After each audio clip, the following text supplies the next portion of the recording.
Hey guys welcome back to my channel. मेरा नाम है आशुतोष और आज के लेसन में हम लोग करने जा रहे हैं exercise 3.2 NCERT class 10th question number 3। Question number 3 में हमें पूछ रहा है कि हमें चेक करना है कि जो पेयर है लीनियर इक्वेशंस का क्या वो कंसिस्टेंट है या वो इनकंसिस्टेंट है। ठीक है, तो सबसे पहले बात करते हैं इनकंसिस्टेंट और कंसिस्टेंट क्या होता है। मैंने आपको वैसे तो पिछली क्लास में बता ही दिया था कंसिस्टेंट और इनकंसिस्टेंट क्या होता है, लेकिन मैं आपको यहाँ फिर से एक बार समझा दे रहा हूँ। देखिएगा, यहाँ मैं बता देता हूँ आपको।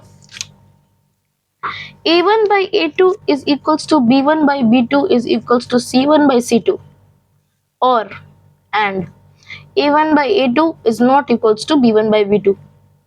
ये दोनों केसेस जो है, ये दोनों केसेस होते हैं किसके? कंसिस्टेंट के, consistent pair of linear equations. यानी कि इसमें जो होता है वो इनफाइनाइट नंबर ऑफ सॉल्यूशंस होता है और इसमें एक, ये दोनों होगा किसके? कंसिस्टेंट, कंसिस्टेंट सॉल्यूशंस इन्हें हम कहते हैं। ठीक है, तो ये रही बात कंसिस्टेंट सॉल्यूशंस की। अब अगर हम बात करें इनकंसिस्टेंट की, तो वो क्या होता है? वो होता है A1 by A2 is equals to B1 by B2 is not equal to C1 by C2। इसमें नंबर ऑफ जीरोस कितने होते हैं? 0। और इसका जो ग्राफ होता है वो क्या होता है? पैरेलल। इसका ग्राफ में एक जगह इंटरसेक्ट करता है, इंटरसेक्ट एट वन पॉइंट।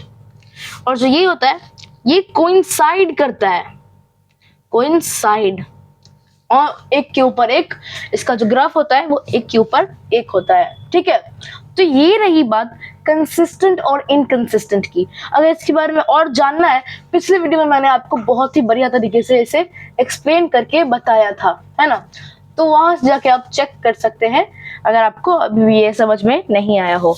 ठीक है, तो अब हम क्या बात करने वाले हैं? अब हम बात करने वाले हैं क्वेश्चन नंबर 3 के पहले वाले में। पहला क्वेश्चन है 3x plus 2y is equals to 5 और 2x minus 3y is equals to 7। इसे हम A1 बोलेंगे, यहाँ पे लिख देता हूँ मैं। A1 is equals to 3, B1 is equals to 2 और C1 is equals to 5। Similarly, A2 is equals to 2, B2 is equals to minus 3, क्योंकि यहाँ नेगेटिव साइन है तो नेगेटिव लेंगे, और C2 is equals to 7। अब A1 by A2 क्या हो जाएगा? 3 by 2। B1 by B2 क्या हो जाएगा? -2 by 3। C1 by C2 क्या हो जाएगा? 5 by 7। अब देखोगे यहाँ A1 by A2 is not equal to B1 by B2। ये केस किसका है? पहले वाले का। Therefore ये एक कंसिस्टेंट पेयर ऑफ लीनियर, ये क्या हो जाएगा? ये एक consistent pair of linear equation हो जाएगा, है ना। अब हम लोग आते हैं क्वेश्चन नंबर 3 के पार्ट 2 में। दूसरा है यहाँ पे हमें दिया हुआ 2x minus 3y is equals to 8 and 4x minus 6y is equals to 9। देखेंगे जैसे A1 is equals to 2, फिर B1 is equals to minus 3, C1 is equals to 8, A2 is equals to 4, B2 is equals to minus 6, C2 is equals to 9। A1 by A2 हो गया 2 by 4, B1 by B2 हो गया -3 by -6, minus minus cancel, और C1 by C2 क्या हो गया? 8 by 9।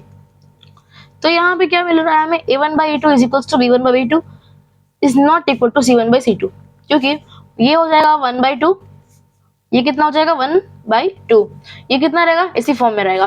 तो ये हम लिख सकते हैं 1 by 2 is equals to 1 by 2 is not equals to 8 by 9। यानी कि therefore ये एक इनकंसिस्टेंट पेयर है।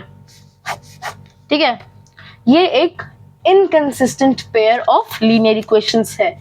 ठीक है, देखते हैं क्वेश्चन नंबर 3 का थर्ड।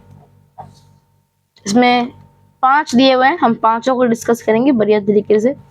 तीसरा है 3 by 2x plus 5 by 3y is equals to 7, 9x minus 10y is equals to 14।